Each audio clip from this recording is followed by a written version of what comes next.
नागपूर जिल्ह्याच्या नरखेड तालुक्यामध्ये सध्या आपण या शेत शिवार परिसरामध्ये आहेत। या ठिकाणी वन्य प्राणी जे रोही आहेत त्यांच्यापासून शेतकऱ्यांना मोठा त्रास आहे आणि पिकांचे सुद्धा नुकसान होते, डुक्कर पण असेल आणि रानडुक्कर असल्याचं सुद्धा सांगण्यात येत आहेत।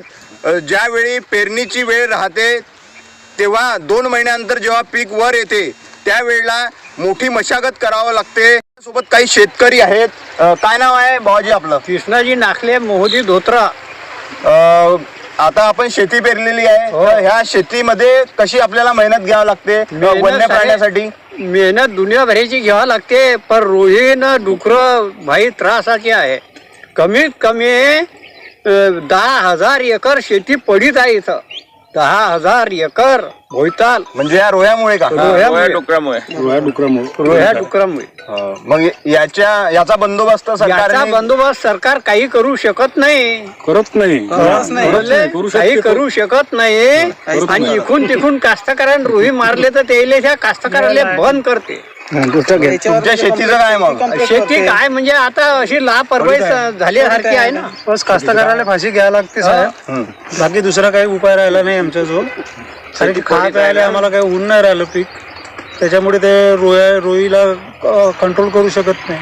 बरं, ते शेतीला जे कंपाऊंड दिसत आहे ते कशाचा आहे? त्याचा तो कंपाऊंड आहे, तो कंपाऊंड बी तोडून राहते, पण रोईची हाईट एवढी मोठी आहे त्याच्यावरून पण कुदून तुम्हाला म्हणजे तो खर्च करून कोणताच उपाय फायदा नाही। शासनाकडे काय मागणी राहील आपली? शासनाकडे काही नाही, रोयाला मध्ये भरा आणि जंगलामध्ये नेऊन सोडा, एवढंच मागणी आहे। बंदोबस्त करा।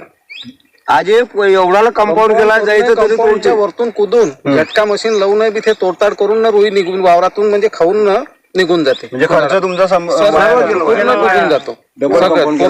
डबल कंपाऊंड केला, त्याला जाई लावली, तार लावला, तरी पण ते तारे लावून तारे तोडते आणि खेळी त्याच्यावरतून कुदते।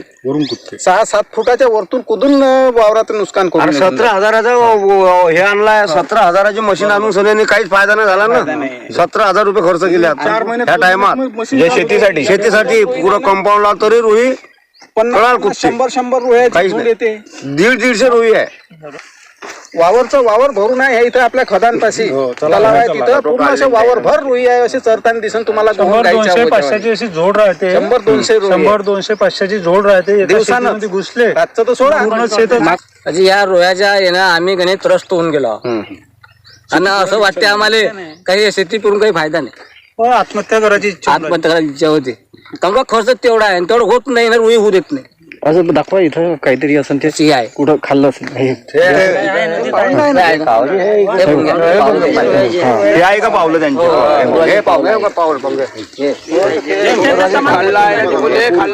सांगण्यात येत आहे की जर या रोह्यांचा बंदोबस्त झाला नाही तर येथील जे 50 ते 60 शेतकरी आहे त्यांच्यावर आत्महत्या करण्याची वेळ आलेली आहे आणि ते येणाऱ्या काळामध्ये आत्महत्या सुद्धा करतील असा इशारा येथील शेतकऱ्यांनी दिलेला आहे। सरकारने या शेतकऱ्यांची दखल घ्यावी। त्यांनी मुख्यमंत्री असो, उपमुख्यमंत्री असो किंवा पालकमंत्री असो यांच्याकडे एकच मागणी केलेली आहे की आमचं संरक्षण तुम्ही का करत नाही, रोह्यांपासून आम्हाला संरक्षण का देत नाही, हाच सवाल शेतकरी करत आहे। विदर्भ न्यूज तर्फे रितेश सिंगारे, नरखेड।